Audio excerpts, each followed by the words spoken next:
my fellow comic book collectors, it's Alan, the Comic Collector Geek, and these are going to be the hottest, no, baddest, maybe, villains of the Silver Age. So yeah, these are the characters that were created in the Silver Age and sort of dominated both the Silver Age and till now. So these are characters that are well known, kind of ones that you could say to people on the street, they would probably know them for the most part, I think.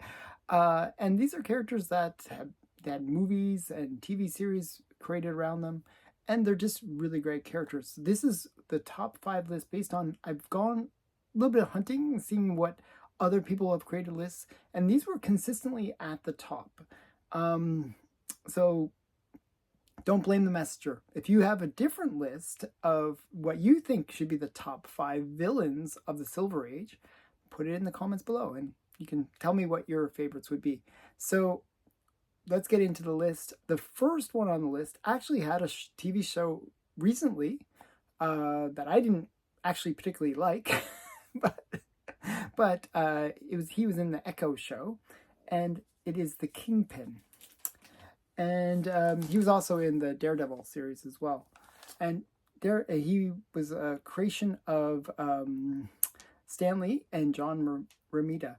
And he originally appeared in Amazing Spider-Man number 50. You don't see him in this.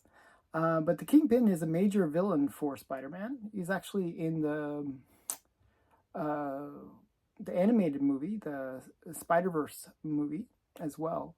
But just a really great character. His real name is like Wilson Grant Fisk. And he doesn't have superpowers, but he sort of trained himself to be like in sumo and all this kind of thing, weightlifting, and just he made himself super strong, and he's tough as a result.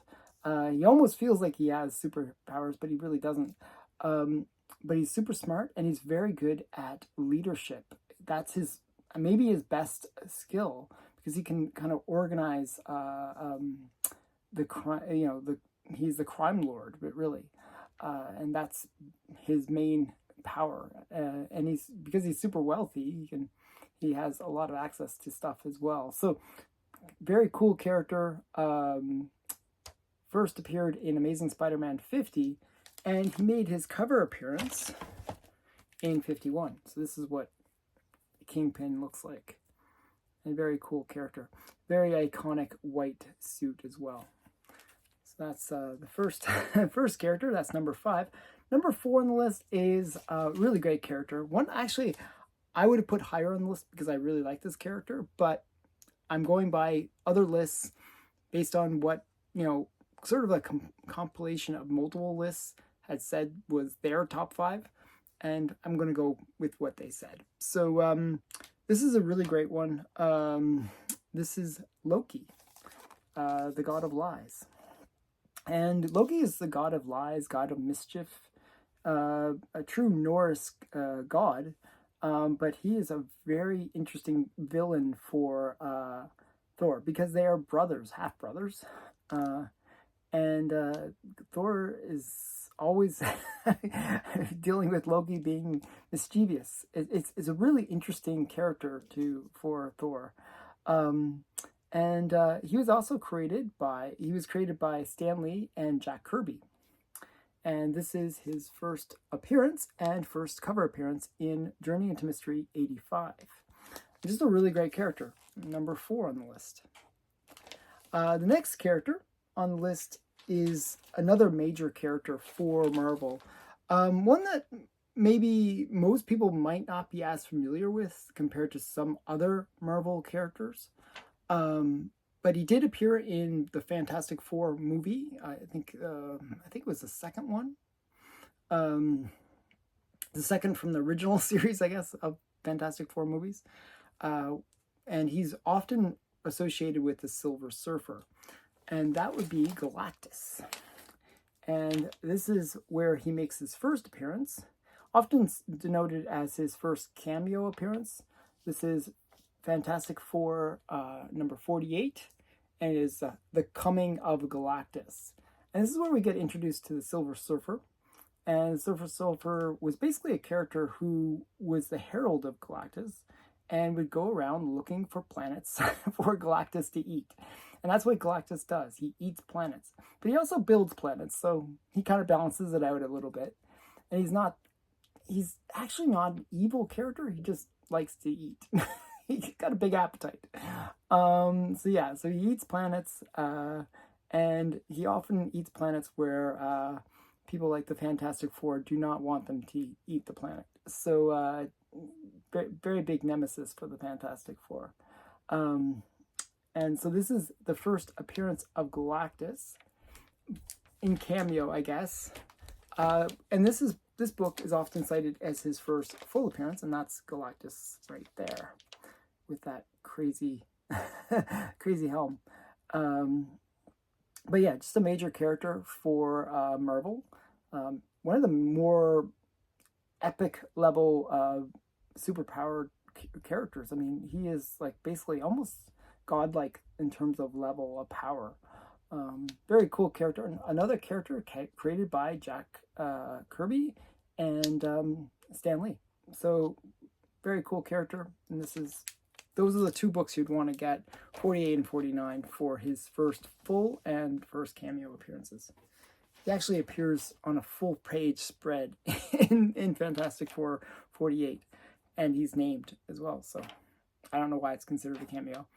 Okay, the next character is one of my favorite, and actually I really love this book that he makes his first appearance in.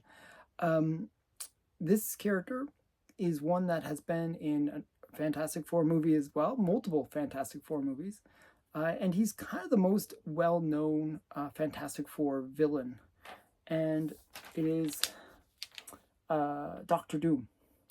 And Victor Von Doom is the character's real name, is a character that is super intelligent and uses magic, sorcery, to basically, those are his powers, and intellect. He creates machines.